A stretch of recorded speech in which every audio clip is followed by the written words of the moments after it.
Hello मेरे political achievers, कैसे हैं आप सभी। आई होप आप सब बहुत अच्छे होंगे दोस्तों, और बहुत मन लगाकर अपनी तैयारी कर रहे होंगे। दोस्तों आज हम फिर से लेकर आए हैं इस वीडियो का पार्ट 5 यानी कि MPPSC असिस्टेंट प्रोफेसर एग्ज़ाम 2024 जो कि 4 अगस्त को हुआ था, उसका पार्ट 5 लेके आए हैं। और आज हम सॉल्व करेंगे क्वेश्चन नंबर 85 से आगे के क्वेश्चंस। तो चलिए बिना देर गंवाए शुरू करते हैं अपने आज के वीडियो को। देखिए दोस्तों, आज भाग का हमारा पहला क्वेश्चन या कहिए 83rd क्वेश्चन है, राजनीतिक सिद्धांत के पतन के लिए नैतिक सापेक्षवाद को किसने जिम्मेदार ठहराया है। ठीक है, आपको इसका आंसर बताना है कि नैतिक सापेक्षवाद को किसने जिम्मेदार ठहराया है। चलिए देख लेते हैं। ऑप्शन ए है डेविड ईस्टन, बी है रॉबर्ट डहल, सी है लासवेल और डी है अल्फ्रेड कॉबन। ठीक है, तो हम जानते हैं दोस्तों कि अल्फ्रेड कॉबन भी राजनीतिक जो सिद्धांत के पतन से संबंधित हैं, साथ ही साथ डेविड ईस्टन भी राजनीतिक सिद्धांत के पतन से संबंधित विचारक हैं। ठीक है, तो चलिए क्या होगा इसका सही उत्तर। तो इसका सही उत्तर हो जाएगा दोस्तों ए हो जाएगा इसका सही आंसर, डेविड ईस्टन। ठीक है, डेविड ईस्टन इसका सही आंसर हो जाएगा। चलिए दोस्तों, अब हम देखते हैं क्वेश्चन नंबर 84 को। चलिए आगे देखते हैं। निम्नलिखित में से कौन सहमति परक को कंसोसिएशनल लोकतंत्र से संबंधित है। ठीक है, पूछ रहा है कि कौन सहमति परक लोकतंत्र यानी कि कंसोसिएशनल डेमोक्रेसी से संबंधित है। आपके ऑप्शंस हैं Habermas, Arend Lijphart, Robert Dahl, Iris Young. ठीक है, तो आपको इसका सही उत्तर बताना है। इसका सही उत्तर हो जाएगा ऑप्शन नंबर बी यानी कि अर्जेंट लिचवर्ड। ठीक है, चलिए आगे बढ़ते हैं और देखते हैं अगला क्वेश्चन। अगला क्वेश्चन है क्वेश्चन नंबर 85। निम्नलिखित में से लोकतंत्र का कौन सा रूप अल्पसंख्यकों के लिए सामूहिक भागीदारी और आवाज़ पर अधिक ध्यान केंद्रित करता है। ठीक है, आपको बताना है कि यह किसने बताया है। तो सहमति परक लोकतंत्र है, ये निरपेक्ष लोकतंत्र है, या फिर पूर्ण लोकतंत्र है, या फिर बहुशासन या पॉलियार्की की बात इसमें हो रही है। ठीक है, तो यहाँ पे पूछा गया कि लोकतंत्र का कौन सा रूप अल्पसंख्यकों के लिए समूह भागीदारी और आवाज़ पर ध्यान केंद्रित करता है।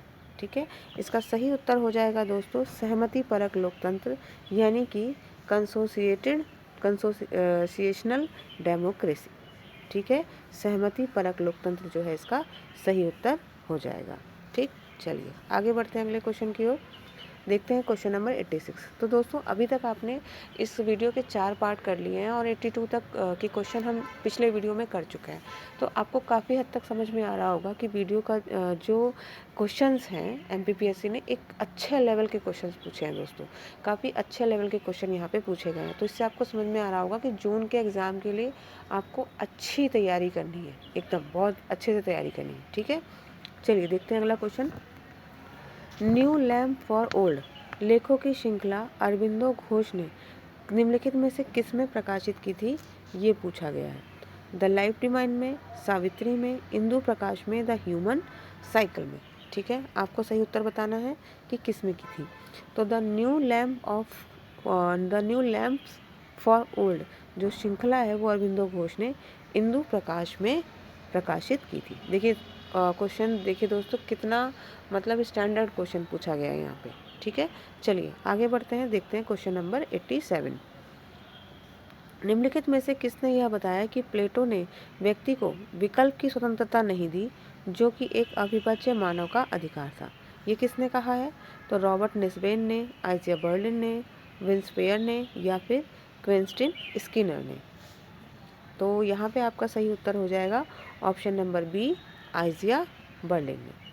ठीक है, आइजिया बर्लिन ने ये कहा है कि प्लेटो ने व्यक्ति को विकल्प की स्वतंत्रता नहीं दी है, बहुत विकल्प नहीं दिए हैं। उसने बताया कि एक व्यक्ति को ये करना है तो बस यही करना है, किसी प्रकार के विकल्प नहीं दिया है, जो कि अविभाज्य मानव का अधिकार है। इनके अनुसार अधिकार है ये मानव का कि उसको विकल्प की स्वतंत्रता मिलनी चाहिए, जो कि प्लेटो ने नहीं दी है। ये किसने कहा है, आइजिया बर्लिन ने कहा है।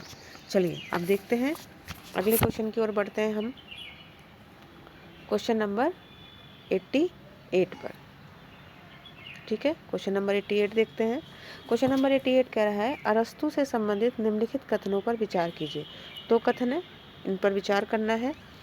पहला कथन कह रहा है कि अरस्तु न्याय और समानता के बीच सीधा संबंध स्थापित करता है और कहता है कि समानता के लिए न्याय को कायम रखा जाता है।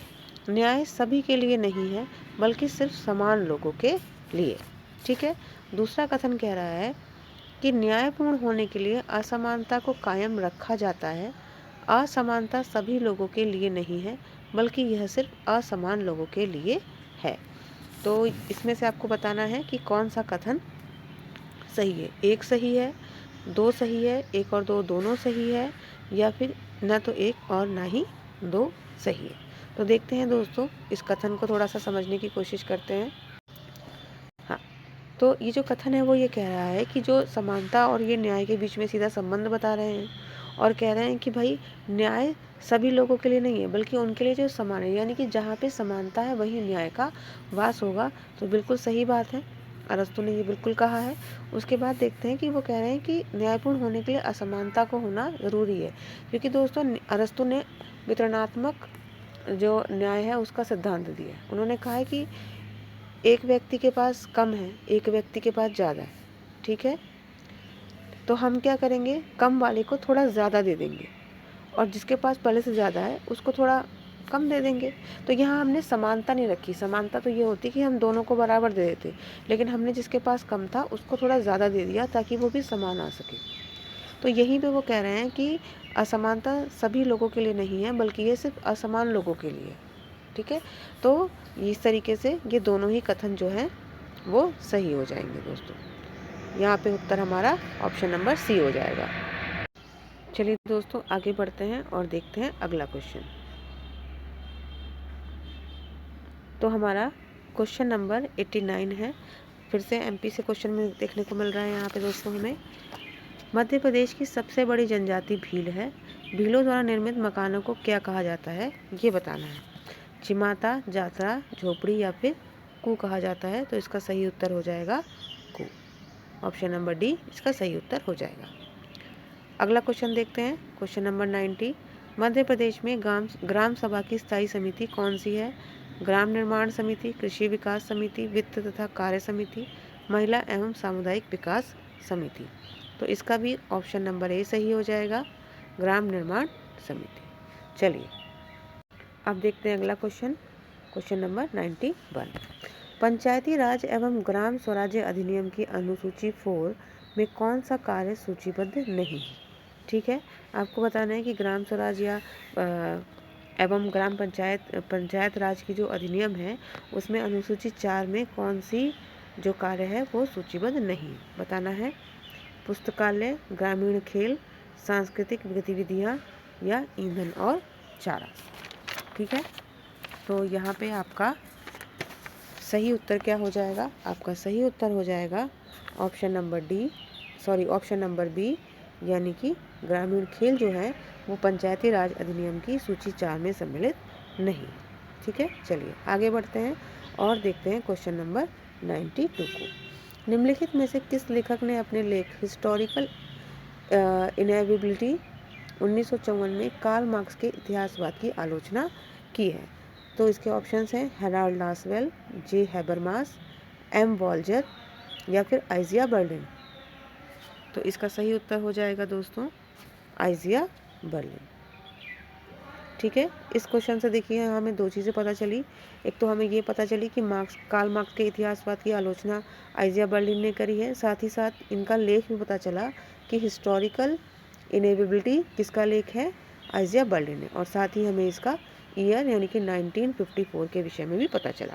चलिए, PYQ सॉल्व करना हमेशा अच्छा होता है दोस्तों। इससे हमें प्रीवियस ईयर क्वेश्चन के साथ साथ कई सारे और नए क्वेश्चंस भी मिल जाते हैं, साथ ही पैटर्न भी समझ में आता है। अगला क्वेश्चन देखते हैं। Question number 93। जॉन रॉल्स के अनुसार स्वयं सिद्ध आधार वाक्यों और सिद्धांतों पर शर्तों को थोपने से न्याय की संकल्पना का निगमन नहीं हो सकता। इसकी जगह इसका सही साबित होना बहुत सारे विचारों के आपसी समर्थन का मसला है, जिससे सारी बातें एक साथ सुव्यवस्थित दृष्टिकोण में समाहित हो जाएं। इसे रॉल्स कहते हैं। आपको बताना है कि इसे क्या कहते हैं। वो सुनिश्चित सक्षमता कहते हैं, सुनिश्चित संतुलन कहते हैं, सक्षमता युक्त संतुलन कहते हैं, या फिर प्राकृतिक संतुलन कहते हैं। ठीक है, आपको इसको बताना है कि इसका क्या आंसर सही होगा। तो इसका सही आंसर हो जाएगा, इसे रॉल्स ने सुनिश्चित संतुलन का नाम दिया है। ठीक है, यानी कि यहाँ पे ऑप्शन नंबर बी बिल्कुल सही उत्तर हो जाएगा। चलिए आगे बढ़ते हैं और देखते हैं क्वेश्चन नंबर 94 को। ठीक है, 94, निम्नलिखित में से किस विद्वान ने प्रकट कार्यों और अप्रकट कार्यों में भेद किया है। ठीक है, आपको बताना है रॉबर्ट मर्टन, रॉबर्ट सी बोन, अल्फ्रेड रेडक्लिफ ब्राउन, या फिर गैब्रियल आमंड ने। ठीक है, आपको इसका सही उत्तर बताना है। तो इसका सही उत्तर हो जाएगा रॉबर्ट मर्टन ने। ठीक है, ये प्रकट कार्य और अप्रकट कार्य किससे संबंधित है दोस्तों? तो ये संबंधित है सामान्य व्यवस्था सिद्धांत से। सामान्य व्यवस्था सिद्धांत, सामान्य व्यवस्था सिद्धांत या फिर आगत निर्गत सिद्धांत, ये किसका है? ये है डेविड ईस्टन का, डेविड ईस्टन का। ठीक है, इसके साथ ही ये संबंधित है, रॉबर्ट सी बोन नहीं बल्कि इसके साथ ही ये कार्य ही संबंधित है, ये संरचनात्मक प्रक्रियात्मक, संरचनात्मक प्रक्रियात्मक जो उपागम है इससे भी संबंधित है, इसमें भी इनकी बात की गई है। और ये किससे संबंधित है? संरचनात्मक प्रक्रियात्मक उपागम, ये गैब्रियल आमंड से संबंधित है।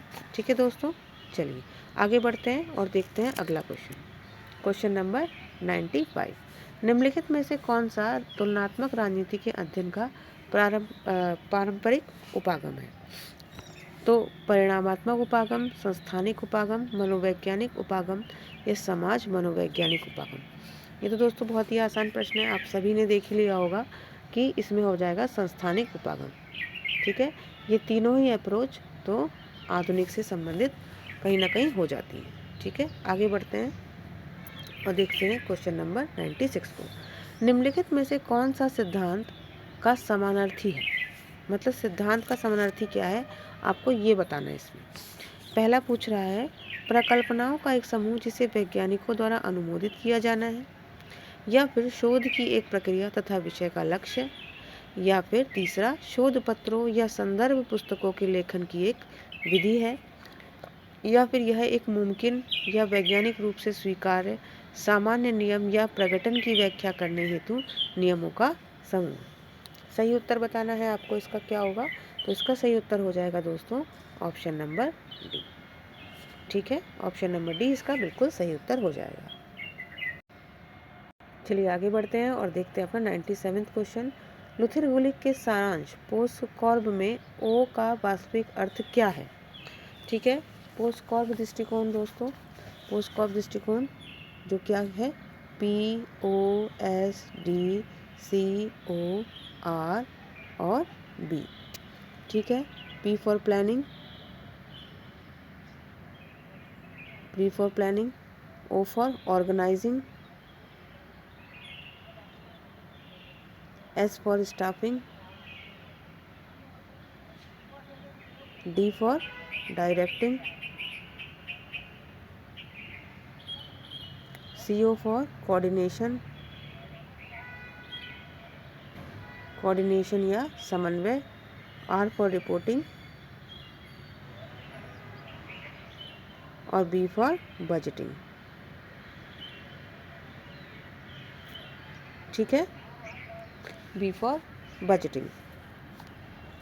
तो इस तरीके से ये पोस्कॉर्ब का पूरा दृष्टिकोण है जो कि लुथिर गुलिक ने दिया है। और इसमें हमसे पूछा गया है कि इसमें ओ का क्या अर्थ है, ओ। ठीक है, ओ पूछा गया है हमसे, यानी कि ये ओ फॉर क्या है यहाँ पे, ऑर्गेनाइजिंग। लेकिन देखिए यहाँ पे ऑप्शन में वो करने के लिए, कंफ्यूज करने के लिए ओ फॉर ऑर्गेनाइजेशन होता है, तो संगठन, अवसर, कार्यालय और संगठित करना।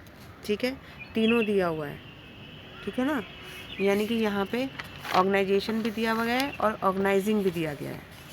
ठीक है, तो इसका हमें बताना है कि सही उत्तर क्या होगा। संगठन होगा फिर या फिर संगठित करना होगा।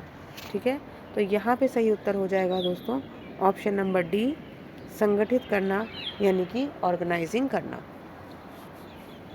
ठीक है, चलिए आपको मुझे कमेंट करके बताना है कि ये पोस्टकॉर्प की थ्योरी लुथर गुलिक ने अपनी किस पुस्तक में दी है। आपको बुक का नाम बताना है कमेंट बॉक्स में। दोस्तों मैं इस तरीके के क्वेश्चन आपसे वीडियो में पूछती रहती हूँ बीच बीच में, ताकि आप लोग भी ढूंढें, उसे गूगल करें, किसी तरीके से भी ढूंढें और मुझे बताएं। लेकिन मैं बहुत ही निराश हूँ दोस्तों कि बहुत सारे बच्चे वीडियोस देखते ज़रूर हैं लेकिन कोई भी आंसर कमेंट में नहीं करता है। इससे दोस्तों आप ही का फ़ायदा होगा, साथ ही साथ दूसरे साथियों का फ़ायदा होगा। कुछ बच्चे कमेंट में जाके ढूंढ लेते हैं कि कौन सी बुक होगी। अब से मैं एक चीज़ किया करूँगी, अगर अब मैं देखूँगी कि अगर आप आंसर नहीं कर रहे हैं तो मैं कमेंट में उसका आंसर दे दिया करूँगी, ताकि आप लोग को एटलीस्ट आंसर मिल जाए। लेकिन तब भी दोस्तों मैं आपसे कहूँगी कि आप अपने स्तर पर ढूंढिए, उसे देखिए कि ये कहाँ से पूछा गया है, ताकि आप भी अपने नॉलेज को ऐड कर सकें, बढ़ा सकें। ठीक है, चलिए आगे बढ़ते हैं, देखते हैं क्वेश्चन नंबर 98 को। भारत के संविधान में कल्याणकारी राज्य का आदर्श किस में प्रतिष्ठित किया गया है? प्रस्तावना में, राज्य के नीति निदेशक तत्वों में, मूल अधिकार में या फिर सातवीं अनुसूची में। तो इसका सही ऑप्शन हो जाएगा दोस्तों ऑप्शन नंबर बी, डीपीएसपी यानी कि नीति निदेशक तत्वों में। आगे बढ़ते हैं और देखते हैं अगला क्वेश्चन, क्वेश्चन नंबर 99। भारत के संविधान में निम्नलिखित में से कौन सी एक अनुसूची में दल विदल विरोधी विषयक उपबंध है? ठीक है, बताना है दूसरी, पाँचवीं, आठवीं या 10वीं में। ये भी बहुत आसान सवाल है दोस्तों, मुझे लगता है आप सभी को ही आता होगा। 10वीं अनुसूची यानी कि 10th शेड्यूल में ये है। और ये कब जोड़ा गया था 10वीं अनुसूची को? तो 1955 में। ठीक है, चलिए आगे बढ़ते हैं, देखते हैं क्वेश्चन नंबर 100 को। 1950 में वित्तीय मामलों में किस समिति का निर्माण किया गया था? तो लोक लेखा समिति, प्राक्कलन समिति, निजी उपक्रम समिति या याचिका समिति। ऐसे में दोस्तों आपको इन सभी समितियों का, इसके लिए दोस्तों आपको इन सभी समितियों के क्या होने चाहिए, ईयर याद होने चाहिए। तब आपको याद होगा कि 1950 में किस समिति में वित्तीय मामलों की किस समिति का निर्माण किया गया था दोस्तों। चलिए यहाँ पे आप अपने आंसर्स देखिए और मुझे बताइए कि इसका सही आंसर क्या होगा। तो इसका सही आंसर जो हो जाएगा वो हो जाएगा प्राक्कलन समिति, यानी कि ऑप्शन नंबर बी आपका सही आंसर हो जाएगा। दोस्तों यहाँ पे मुझे एक करेक्शन करना है, 10वीं अनुसूची मैंने 1955 बता दिया था, 1955 नहीं 1985 में। 1985 में 55वें संविधान संशोधन द्वारा जोड़ी गई थी। ठीक है, 55वें संविधान संशोधन द्वारा जोड़ी गई थी। आपको पता होगा दोस्तों कि संविधान, जब मूल संविधान हमारा लागू हुआ था तो उसमें केवल 8 अनुसूचियाँ थी। उसके बाद 9, 10, 11, 12 जो ये अनुसूचियाँ हैं 4, वो अलग अलग संशोधनों द्वारा जोड़ी गई हैं। 8वीं अनुसूची 8वीं तक थी। 9वीं अनुसूची जो थी वो प्रथम संशोधन द्वारा जोड़ी गई थी। ठीक है, उसके बाद 10वीं अनुसूची जो है वो 1985 में 55वें संविधान संशोधन द्वारा जोड़ी गई थी। 11वीं अनुसूची जो किससे संबंधित है? पंचायती राज से। ठीक है, ये 1993 में जोड़ी गई थी 73वें संविधान संशोधन द्वारा। और इसी तरह 12वीं अनुसूची कब जोड़ी गई थी? 12वीं अनुसूची भी 1993 में ही जोड़ी गई थी 74वें संविधान संशोधन द्वारा। ठीक है, 74वें संविधान संशोधन द्वारा। 11वीं अनुसूची पंचायतों से संबंधित है, जबकि 92वीं अनुसूची नगरपालिका से संबंधित है। चलिए आगे बढ़ते हैं और वापस आते हैं अपने क्वेश्चन पर। क्वेश्चन नंबर 100 था हमारा, जिसका सही उत्तर था हमारा बी, प्राक्कलन समिति। ठीक है, एक बार थोड़ा सा देख लेते हैं कि कौन कौन सी समिति जो है वो किस किस समय एस्टैब्लिश हुई थी। चलिए थोड़ा सा देख लेते हैं कि किस समिति का गठन जो है वो कब हुआ है। तो लोक लेखा समिति का गठन जो हुआ है वो हुआ है 1921 में। ये स्वतंत्रता से पहले की समिति है। प्राक्कलन समिति हमने देख ही लिया यहाँ पर 1950 में। निजी उपक्रम समिति, एक्चुअली में दोस्तों मैं यही चेक करी थी, यहाँ पे निजी उपक्रम समिति लिखा है, जबकि क्या होता है, सार्वजनिक उपक्रम समिति होता है। ठीक है, सार्वजनिक उपक्रम समिति होता है। इसीलिए मैंने इंग्लिश में भी जो क्वेश्चन था उसको चेक किया और उसमें लिखा हुआ है the committee on the public undertaking. Public undertaking का मतलब यही होगा कि ये सार्वजनिक समिति की बात हो रही है। ये यहाँ पे निजी जो है वो हिंदी में गलत प्रिंट हो गया है। तो इसकी स्थापना हुई थी 1963 में और इसने 1964 से काम करना स्टार्ट कर दिया गया था। याचिका समिति जो है ये एकदम लेटेस्ट समिति है और ये 2015 में गठित हुई थी। ठीक है दोस्तों, तो याद रखेंगे लोकलेखा समिति का गठन हुआ था 1921 में, प्राक्कलन समिति का 1950 में, सार्वजनिक उपक्रम समिति का 1963 में और याचिका समिति का 2015 में। ठीक है, चलिए आगे बढ़ते हैं और देखते हैं अपना अगला क्वेश्चन। अरे अगला क्वेश्चन हम है दोस्तों, ठीक है, मैंने ये क्वेश्चन बता भी दिया और हम आगे थोड़ा सा बढ़ गए हैं। 102 क्वेश्चन को हम करने जा रहे हैं दोस्तों, फिर से देख लेते हैं। शीत युद्ध के दौरान भारत के लिए गुटनिरपेक्ष आंदोलन का प्राथमिक महत्व क्या था, यह पूछा गया है। ऑप्शन दिए गए हैं जिसमें कहा गया है इस आंदोलन ने भारत को राष्ट्रीय हितों की पूर्ति के लिए अंतर्राष्ट्रीय निर्णय और अपना पक्ष रखने की अनुमति दी थी, यह अलगाव की नीति थी, यह मुख्यतः तटस्थता की नीति थी, या फिर यह प्रतिबद्धता की नीति थी। ठीक है, आपको अपना सही उत्तर बताना है कि ये क्या होगा।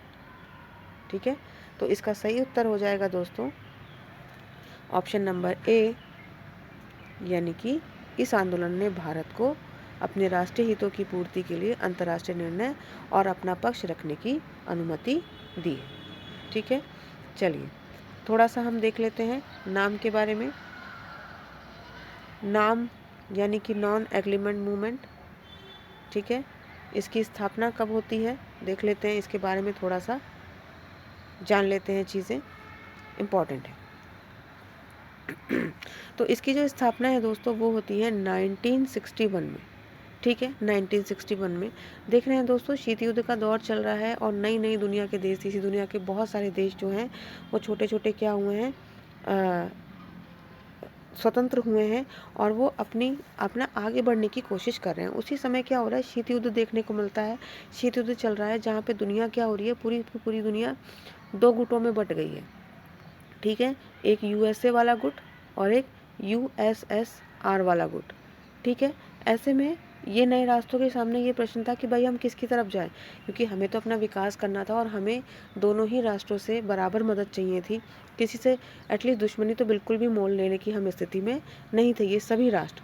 तो 3 लोगों ने मिलकर गुटनिरपेक्ष आंदोलन की नींव रखी दोस्तों। उसमें थे यूगोस्लाविया के शासक या वहाँ के राष्ट्रपति। यूगोस्लाविया नाम याद रखेंगे आप लोग, यूगोस्लाविया सबकी आपको पता भी होगा दोस्तों, लेकिन फिर भी मैं रिवीजन एक तरीके से करवा रही हूँ। Marshal Tito. ठीक है, ये नंबर 1 पे। नंबर 2 पे हमें देखने को मिलते हैं हमारे भारत के प्यारे देश भारत के प्रधानमंत्री नेहरू जी। और तीसरे नंबर पे हमें मिलते हैं मिस्र के अब्दुल नासिर। ठीक है, अब्दुल नासिर हमें देखने को यहाँ पे मिलते हैं। इन तीनों ही राष्ट्राध्यक्षों ने मिलकर दोस्तों नाम जो थी इसका, या गुटनिरपेक्ष आंदोलन, इसको शॉर्ट में नाम कहते हैं दोस्तों, इसका फुल फॉर्म है नॉन एग्रीमेंट मूवमेंट। ठीक है, तो शॉर्ट में इसको नैम कह देते हैं। तो इसकी स्थापना इन्होंने करी थी कि हम किसी भी गुट में शामिल नहीं होंगे, बल्कि हम अलग से रहेंगे और अपनी जो इकनॉमी है, अपना जो पॉलिटिकल सिस्टम है उसको डेवलप करेंगे, आगे बढ़ेंगे। ठीक है दोस्तों, चलिए आगे बढ़ते हैं और देखते हैं अगला क्वेश्चन। आई होप कि आपको यहाँ तक समझ में आ गया होगा। अगला क्वेश्चन देखते हैं, किसकी अध्यक्षता में केंद्र सरकार ने सूचना की स्वतंत्रता संबंधी विधेयक का प्रारूप तैयार करने के लिए 1997 में एक कार्यदल गठित किया था। ठीक है, आपको बताना है दोस्तों कि सूचना की स्वतंत्रता संबंधी जो विधेयक है उसका प्रारूप तैयार करने के लिए कार्यदल किसकी अध्यक्षता में गठित किया गया था। HD शौरी की, ND तिवारी की, SK दास की, या वजाहत हबीबुल्लाह की। तो इसका सही उत्तर है दोस्तों HD शौरी की। ठीक है, चलिए अगला क्वेश्चन है दोस्तों हमारा, राज्य ग्राम पंचायतों को संगठित करने की दिशा में कदम उठाएंगे, उन्हें स्वशासन की इकाइयों के रूप में कार्य करने के लिए आवश्यक शक्तियां सौंपेंगे। इस उपबंध का उल्लेख संविधान के किस भाग में? भाग 1, भाग 2, भाग 3 या भाग 4 में? ठीक है, इनडायरेक्टली आपसे पूछ रहा है कि पंचायती राज की व्यवस्था संविधान के किस भाग में? तो ये है संविधान के भाग 4 यानी कि DPSP यानी कि राज्य के नीति निर्देशक तत्वों में।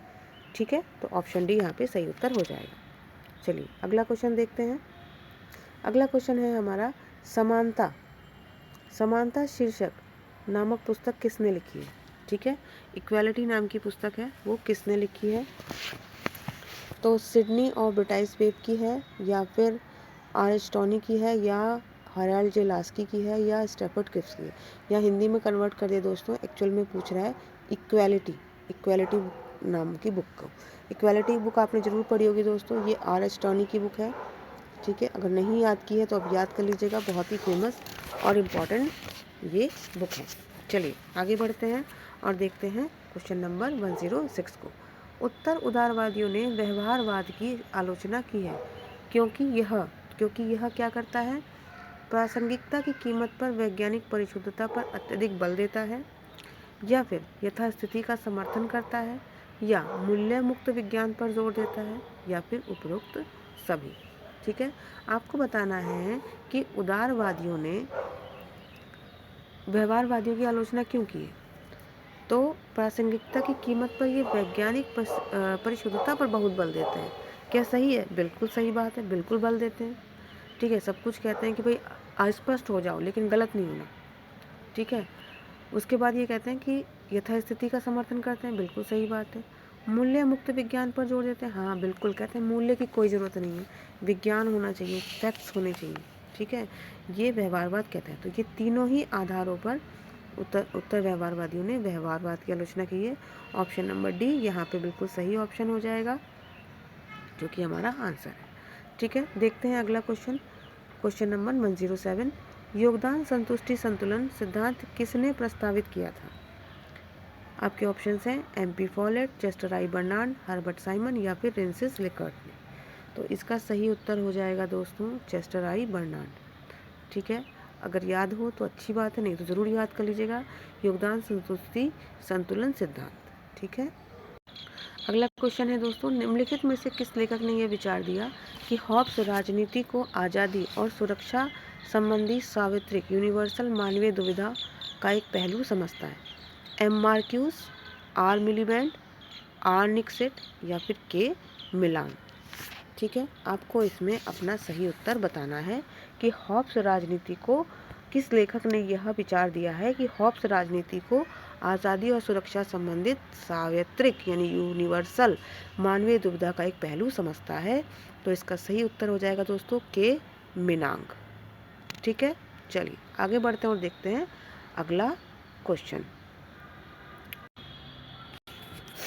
चलिए 109 देखते हैं। निम्नलिखित में से कौन अल्पतंत्र के लौह नियम से जुड़ा है? गैसेट, अगेटा वाई गैसेट, ऑप्शन है आपके रॉबर्ट मिचेल्स, या फिर गेटानो मोस्का, या फिर विल्फ्रेडो पेरेटो। ठीक है, तो मुझे लगता है सभी को इसका आंसर पता होगा, रॉबर्ट मिचेल्स। ठीक है, रॉबर्ट मिचेल्स ने, जिन्होंने अल्पतंत्र का लौह नियम दिया है। ठीक है, चलिए आगे बढ़ते हैं और देखते हैं अगला क्वेश्चन।